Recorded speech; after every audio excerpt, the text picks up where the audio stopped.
नमस्ते। तो फ्रेंड्स माने जहाँ पाखर भी नूतन राशन कार्ड नाही कि जार भी राशन कार्ड अच्छी खास कर भिडियोटी राशन कार्ड हिताधिकारी मानक आउ सरकार किसी नुआ गाइडलाइन करद्वारा आपण मानकर राशन कार्ड नाम कटि जापे।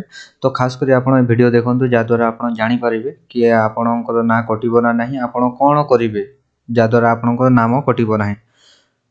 ओके फ्रेंड्स चलतु वीडियो को स्टार्ट करवा और स्किप करेंगे ना वीडियो को लास्ट पर्यंत देखिए। तो फ्रेंड्स देखो ये गोटे नोटिस आई खास कर सरकार द्वारा देखो ये लिखाई एत द्वारा राशन कार्ड हिताधिकारी परिवार समस्त हिताधिकारी मानक अवगति निमंते जणाई दि जाउछि जे राशन कार्ड थिबा समस्त सदस्य मानकर ई-केवाईसी कार्य आधार संयोगीकरण द्वारा ऑनलाइन माध्यम ई पॉस मशीन जरिया करा जिवो। माने देखंतु आपण जितले भी चाउल नेबा पई जाउछंती सेतले आपण गोटे फिंगरप्रिंट द्वारा आपण देले जे कि आपण को चाउल दिया जाए। तो सेमिति कोन हबो आपनकर ई-केवाईसी करा जिवो आ आपनकर कार्ड रे जेते जनकर भी नाम थिबो समस्ते प्रेजेंट थिबा जरूरी। जदि से भितर जणे भी जदि अटेंड करि पारलेनी तांकर नाम राशन कार्ड रो कटि जिवो।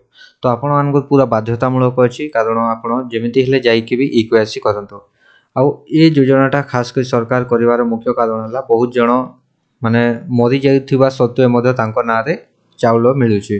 ଏହା ଦ୍ୱାରା କ'ଣ ହେବ ଯେଉଁମାନେ ବି ଏବେ ବଞ୍ଚିଥିବେ ସେମାନେ ହିଁ ଚାଉଳ ପାଇବେ ଆଉ ମରିଗଲା ଲୋକ ଆଉ ଚାଉଳ ପାଇବ ନାହିଁ। ତେଣୁ ଧାର୍ଯ୍ୟ ତାରିଖ ଦିନ ନିଜ ରାସନ କାର୍ଡ଼ ସହ ପରିବାରର ସମସ୍ତ ସଦସ୍ୟଙ୍କର ଆଧାର ନେଇ ରାସନ ଡିଲର ପାଖକୁ ଯାଇ ई-केवाईसी କାର୍ଯ୍ୟ କରାଇ ନେବାକୁ ଜଣାଇ ଦିଆଗଲା ଏବଂ ଏହା ବାଧ୍ୟତାମୂଳକ। ମାନେ ଆପଣ ଯଦି କରିବେ ଦେନ୍ ଆପଣ ଚାଉଳ ପାଇବେ ଆଗକୁ ଆଉ ଯଦି ବି କରିବେ ନାହିଁ ଆଉ ତାଙ୍କର ନାମଟା କଟିଯିବ ଯିଏ କରିବ ନାହିଁ।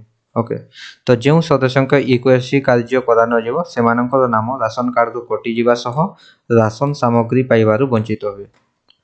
तो एथिपाई किछि डेट भी अछि देखंतु 22/8/2024 रु आपनकर 25/9/2024 पर्यंत अछि माने पूरा गोटे मास आपण मानकु टाइम दिया हिछि।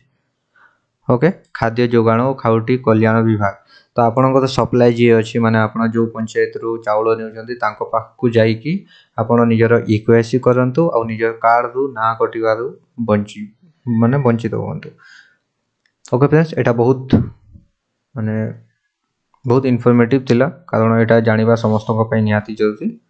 और जदि भी फ्रेंड्स आपनको सरकारकर ए योजनाटा केमिति लागुछि आपण कमेंट करके निश्चय जणांतु।